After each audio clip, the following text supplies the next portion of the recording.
Oi, gente! Como vocês estão? A aula de hoje é de ensino religioso e ela vai ser a mesma para os quartos e os quintos anos, porque a gente vai falar sobre Páscoa.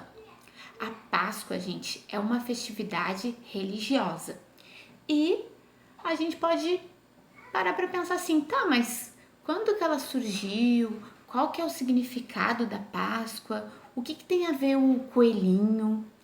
Então, para isso, para tentar explicar um pouco, eu preparei uma pesquisa que é assim: como a Páscoa é celebrada nas diferentes religiões? E a gente vai poder acompanhar aqui. Vamos lá. Como a Páscoa é celebrada nas diferentes religiões? Então, eu trouxe algumas religiões aqui, né, gente? As mais conhecidas. E para que vocês possam dar uma estudada, ver as curiosidades, dá para vocês darem um pause no vídeo e ler com calma. O que eu destaco aqui sobre a religião judaica é que Páscoa, no hebraico, significa Pesach, que significa passagem. Então, para os judeus, é a passagem, a libertação do povo que foi escravo no Egito. Então, é essa passagem, né?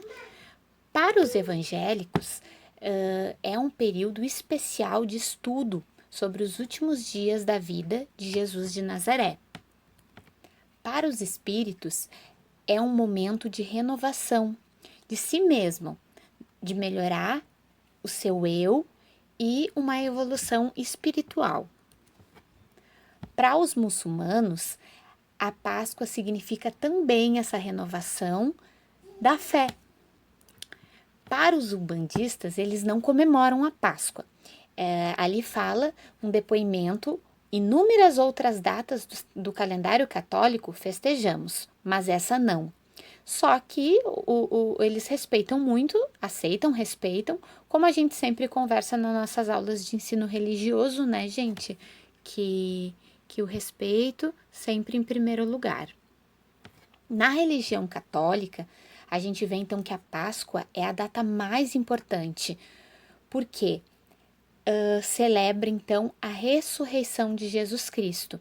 A gente sabe que Jesus foi crucificado e no domingo de Páscoa é o dia então da sua ressurreição.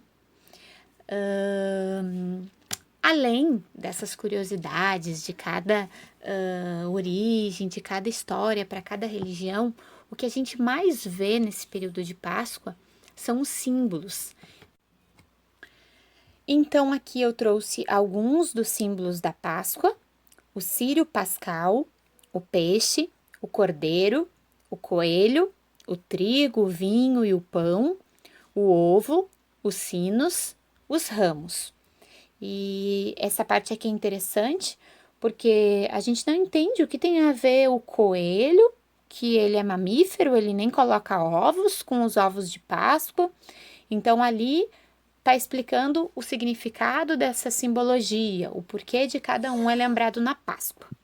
Agora, outra questão que eu acho fundamental a gente conversar é a questão comercial, ou seja, o comércio é a compra e venda de produtos, né, gente?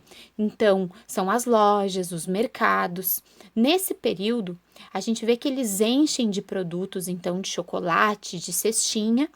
Ali naquela foto do canto, tá um pouco escuro, mas são crianças em frente à televisão, ou seja, os comerciais, por tudo vem essa vontade do consumo do chocolate e acaba se esquecendo do outro significado. Acredito que isso já tenha acontecido com vocês ou acontece até hoje. Chega a Páscoa, quer ganhar o presente, quer ganhar doce e não lembra de tudo aquele outro que foi passado antes, que é a questão da renovação da fé, da questão da passagem, da libertação, da celebração da ressurreição de Jesus. Então, fica só querendo presente, tudo, e talvez esquece os outros significados e símbolos que a Páscoa nos traz. E aí fica a pergunta: A Páscoa virou um feriado consumista, tá? Isso é mais pra gente pensar, né, gente? Mas agora eu pensei para organizar essas informações que a gente ficou sabendo, nada muito difícil, mas eu gostaria que vocês registrassem, então pegassem uma folha e a gente vai separar cada parte disso que a gente aprendeu. Vocês vão poder parar o vídeo, ler com calma se tiver uma dúvida, mas eu não quero que vocês copiem nada dessas coisas que estão escritas, assim, muita coisa de escrever. Eu quero que agora a gente coloque o que a gente entendeu, tá? Então, assim, ó, atividade. Em uma folha, produzir um texto. Um texto pequeno, não precisa ficar apavorado. E como a gente vai organizar?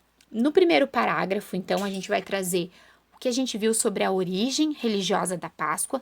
Não precisa falar de todas aquelas religiões, escolhe uma delas, escolhe a que você já participou ou a que você achou interessante, explica como é. Como eu disse, não precisa copiar do que está escrito. Coloca assim, na minha família, a gente já comemorou de tal maneira, ou a gente não comemora porque é de acordo a tal tradição religiosa, né? E fala um pouquinho sobre isso. No segundo parágrafo, volta lá naquela parte dos símbolos e coloca ali então sobre não todos, escolhe algum ali. O que eu acho interessante do símbolo da Páscoa é tal, porque significa isso. Aí explica ali, né? Porque quando a gente bota no papel, gente, a gente entende mais ainda. Então, assim, por que é o coelho, ele é o símbolo? Aí escreve ali, aquilo vai ajudar a gente a memorizar, a aprender sobre isso. Aí depois que escolher 1, 2 símbolos, vai para o terceiro parágrafo. No terceiro parágrafo, fala disso, a confusão comercial. Se já aconteceu com vocês, o que acontece que passam muita propaganda para as crianças ficam querendo presentes e acaba que a família às vezes até esquece daquele outro significado, né? E para terminar, então, ponto, bota uma nova linha, último parágrafo, coloca sua opinião. O que a Páscoa significa para você? E acho que vai ficar um registro organizado, não precisa ser muita coisa. Espero que vocês não tenham achado complicado, pelo contrário, espero que tenham gostado de aprender um pouco mais sobre essa semana que a gente está passando.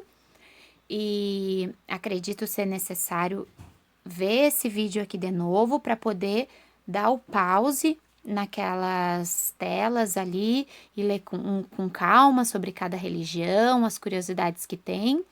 E quando se sentirem assim que entenderam, fazer aquele registro, nada de se preocupar. Em breve a gente se encontra e aí cada um me conta como foi e eu tiro as dúvidas que surgirem, tá, gente? Boa Páscoa para todo mundo. Bons estudos!